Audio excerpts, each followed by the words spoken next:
ప్రాణంగా ప్రేమించే నా జన సైనికులు ప్రతి ఒక్కరికి పేరు పేరు నా హృదయపూర్వక నమస్కారాలు. ఇది 2014లో పార్టీ స్టార్ట్ చేసినప్పుడు ఈరోజుకి అప్పటి నుంచి ఈ రోజుకి 6 సంవత్సరాలు నిండి 7వ సంవత్సరంలో అడుగు పెడుతున్నాం. ఈ సందర్భంగా మీకు ఒక విషయం తెలియజేయాలనుకుంటాను. నేను సినిమాలోకి రాకముందు నన్ను అడిగింది ఏంటంటే, ఈ అబ్బాయితోటి అప్పుడు ఇంకా నేను ఈ అబ్బాయితో సినిమా తీస్తే అసలు ఎంత బడ్జెట్లో తీయచ్చని అడుగుతున్నప్పుడు, 1 కోటి రూపాయలు 70-80 లక్షలు సినిమా తీస్తే చాలా గొప్ప అబ్బాయితో. అంటే ప్రతి ఒక్కరూ నా స్థాయిని పరిమితం చేసేవాళ్ళు. నా స్థాయిని కాదు, జనరల్గా ఒక ఇతని స్థాయి ఇంతని పరిమితం చేస్తాను. నేను ఎప్పుడు ఏం నమ్ముతానంటే, మన స్థాయి, నేను ఎవరి స్థాయిని నేను జడ్జ్ చేయను. నేను మీ స్థాయి ఇది నేను ఎప్పుడు చెప్పను. ఎందుకంటే ఎవరిలో ఏ శక్తి దాగుందో నాకు తెలియదు కాబట్టి నీ స్థాయి ఇంతే నేను ఎప్పుడు మాట్లాడను. అలాగే ఆ రోజున నేను కనుక వాళ్ళ మాటలే కనుక ప్రభావితం అయ్యి నా స్థాయి ఇంతే, వాళ్ళు మీరు చెప్పారు కాబట్టి నా స్థాయి ఇంతే నేను డిసైడ్ చేసుకుని ఉంటే ఇంతమంది ప్రజల అభిమానం, ఇంత మీ గుండెలో నాకు స్థానం ఉండేది కాదు. నిజంగా వాళ్ళ మాటలే కాదు, నేను నమ్ముంటే. నేనేం నమ్మానంటే నేను భగవంతుడు నాకు ఇచ్చిన ఈ బాబు ఆపమ్మా కొంచెం భగవంతుడు నాకు ఇచ్చిన ఈ జీవితాన్ని నాకు ఎంత, నా కెపాసిటీ ఎంతో దానికి సంపూర్ణంగా పనిచేద్దామని ఉద్దేశంతో నేను ఒక అడిగేస్తాను. అది ఏ పని ఇచ్చినా కానీ. ఒక యోగి ఆత్మకథను చదువుకుంటున్నప్పుడు ఇప్పుడు 10th క్లాస్లో అందులో నాకు ఒకటి చాలా ప్రభావితం చేసింది. అంటే నీకు ఏ పని చేసినా, అంటే నీకు ఇల్లు ఊడ్చే పనే నా పని అనుకున్నప్పుడు ఎంత శుభ్రంగా ఇల్లు ఊడుస్తానా అంత శుభ్రంగా చేయంతే. అంటే పనికి మటుకు వెనకాడికి ఏ పని అయినా సరే సంపూర్ణంగా చేశాను. అలాగే నాకు నటుడిగా నాకు ఒక పని ఇచ్చినప్పుడు నేను సంపూర్ణంగానే చేశాను. ఎవరో ఇచ్చిన పరిమితులు నేను తీసుకోలేదు. నా పరిమితులు ఏంటో నాకు తెలుసు. మీరెవరు నా పరిమితులు డిసైడ్ చేయడానికి అనుకునేవాడిని. అలాగే జనసేన పార్టీ పెట్టినప్పుడు 2014లో నేను ఎప్పుడు అనుకూల పరిస్థితులు ఎప్పుడు ఏ పని చేయలేదు. నేను ఎప్పుడు నా జీవితంలో అన్నీ నాకు ప్రతికూల పవనాలు ఉన్నప్పుడే నేను పని మొదలుపెట్టాను. అంటే నాకు అన్ని ఎదురు తిరిగే పరిస్థితుల్లో, విపత్కర పరిస్థితుల్లో,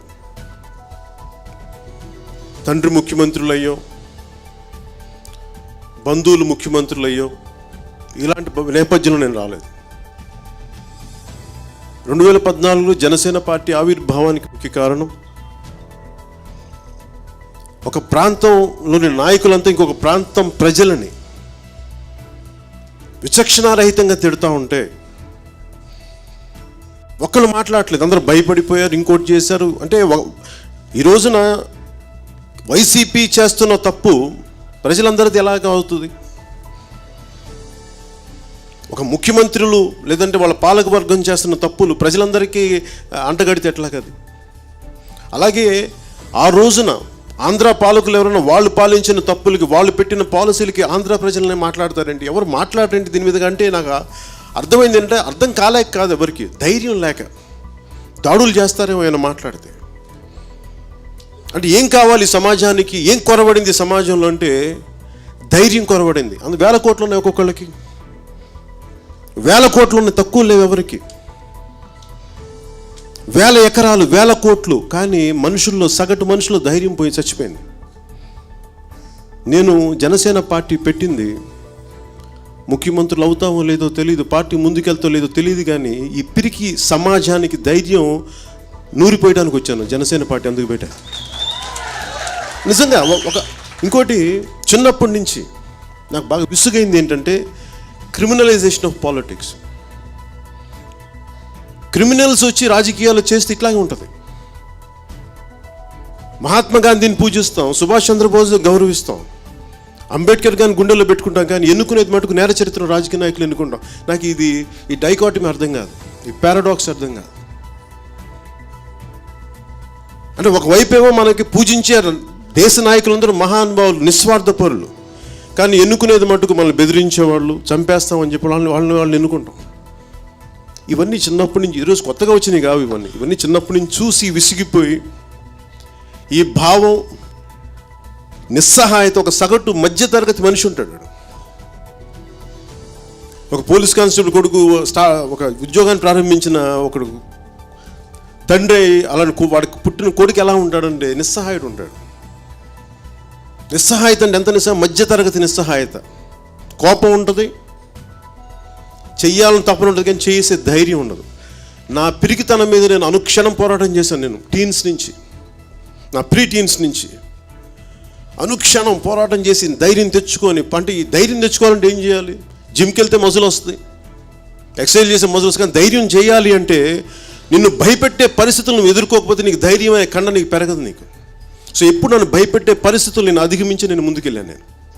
సో జనసేన పార్టీ పెట్టడానికి కూడా అందరిలాగే నేను కూడా ఓకే మంచి యాక్టింగ్ కెరీర్ ఉంది, సినిమాలు కొన్నిసార్లు ఆడలేకపోయినప్పటికీ డబ్బుకి కొరవ ఉండదు, ధైర్యం ఉండాలి. లేదంటే అట్లీస్ట్ నేను నా మనస్సాక్షికి నేను కూడా ఆమ్ చైర్ థింకర్లా కూర్చొని ఇళ్లలో కూర్చోవచ్చు, సినిమాలు చెప్పేచ్చు కథలు, కానీ నిజ జీవితంలో వచ్చి మాట్లాడగలం లేదా? మాట్లాడితే ఏమంటారేమో, భయపెడతారేమో, దాడులు చేస్తారేమో.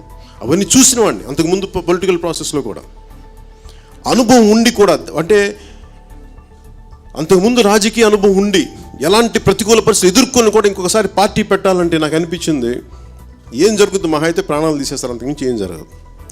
కానీ ధైర్యంగా ఒకటి మాట్లాడాడు అనిపించుకుంటే చాలు అని చెప్పి జనసేన ఆ రోజు 2014 స్టార్ట్ చేశారు.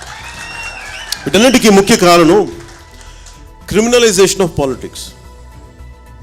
మనందరం ఏమో చదువుకోవాలి, కాలేజీలకు వెళ్ళాలి, బుద్ధిగా ఉండాలి, మనమేమో చట్టాలు పాటించాలి, పోలీసులు కనిపిస్తే నమస్కారాలు కొట్టాలి, ఆర్టీవీ మనకి రెవెన్యూ అధికారుల దగ్గరికి చేతులు కట్టుకుని అయ్యా మాకు ఇట్లా పెన్షన్ రావాలని వాళ్ళ దగ్గర నిలబడాలి. కానీ ఎమ్మెల్యేలకు మటుకు మనం రూల్ చేసే ఎమ్మెల్యే వాళ్ళకి ఏ రూల్స్ ఉండవు. మనల్ని రూల్స్ పాటించే యంత్రాంగానికి, ప్రభుత్వ యంత్రాంగానికి కానీ రాజకీయ నాయకులకి వాళ్ళకి రూల్స్ పాటించాల్సిన అవసరం లేదు, మనమే రూల్స్ పాటించాలి. ఎందుకంటే మనం వాళ్ళ బానిసలు, మన ఎదురు తిరిగితే చావగొడతారు, అది భయం మనకి. నేను చాలామంది సమూహంలో నేను పిరికోళ్ళని బతకదలుచుకోలేదు. నా జీవితం పిరికితనం నాకు చాలా చిరాకు, చాలా చిరాకు నాకు పిరికితనం. ఎందుకంటే ఇన్ని పుస్తకాలు చదివి అంబేద్కరిజాన్ని అర్థం చేసుకొని, గాంధీజాన్ని అర్థం చేసుకొని, సుభాష్ చంద్రబోస్ తాలూకు పోరాట స్ఫూర్తిని అర్థం చేసుకొని కూడా మనం కూడా భయపడితే ఎట్లా? భయపడి కత్తులు కటార్లు తుపాకులు తీసుకుని యుద్ధం చేయాలని చెప్పట్లా. బలంగా ఒక అభిప్రాయం కూడా చెప్పలేవా నువ్వు? అంత పిరికివాడేవా నువ్వు? ఆ విసుగుచ్చింది నాకు ఇవన్నీ చూసి. అంటే అప్పుడు నేను అనుకున్నా నీకుందా ధైర్యం అనుకునేవాడిని. ఒక 10 సంవత్సరాలు ఆలోచించాను. తక్కువ అంటే నేను అర్థం చేసుకుని నేను నిలబడగలనా లేదా అంటే నేను ఖచ్చితంగా నిలబడగలను. ఒక అడుగు ముందుకేయాలి. ఆ రోజు వచ్చినప్పుడు జనరల్గా ఒక పార్టీ పెట్టడానికి ఎవరుంటారు ఆ రోజున? ఒక పార్టీ పెట్టి ఎవరైనా చూడండి, భారతదేశంలో ఎవరు పార్టీ పెట్టినా చాలామంది మేధావులు,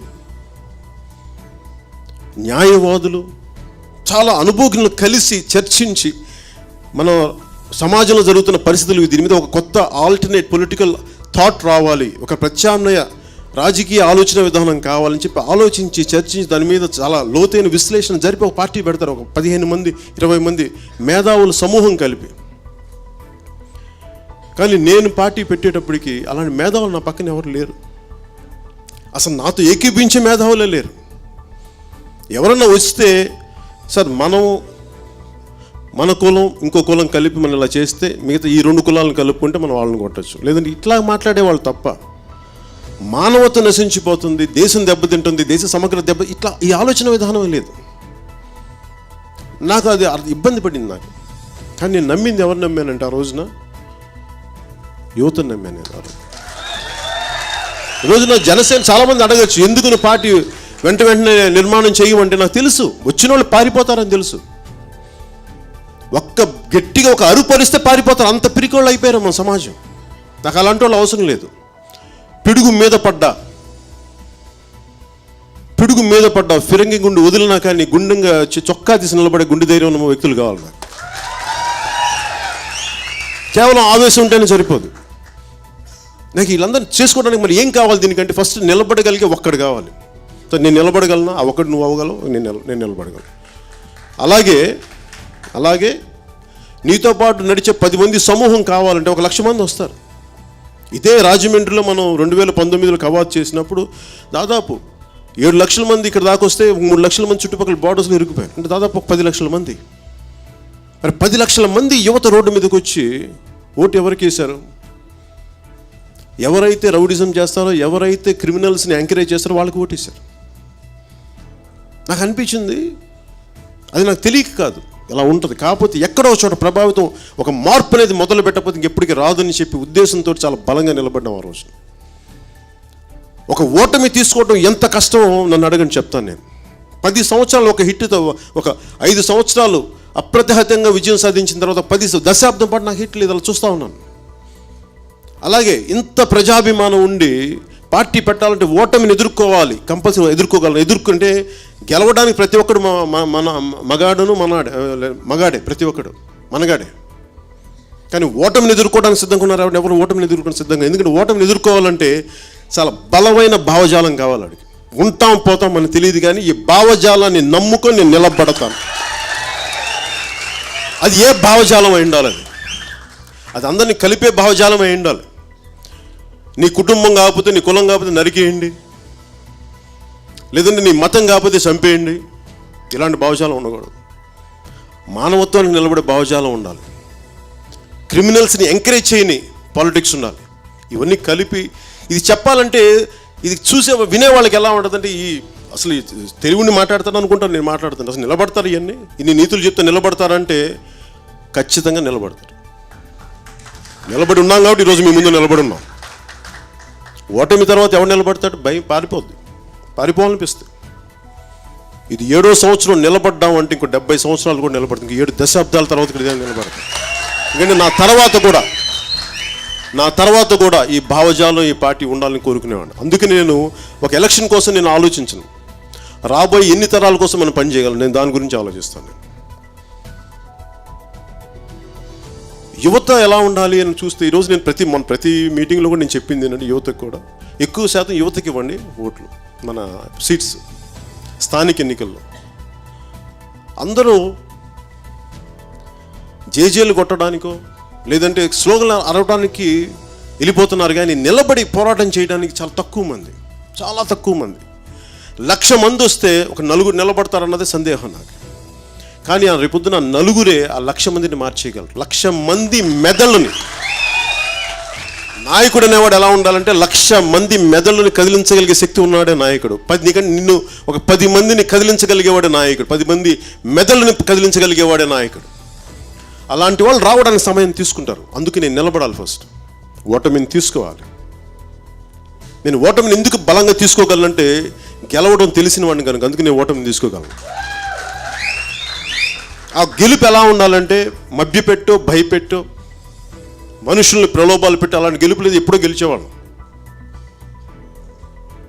ఇందాక పెద్దలు మనోహర్ గారు మాట్లాడుతూ చాలా సత్సంబంధాలు ఉండి ప్రధానమంత్రి గారికి కానీ,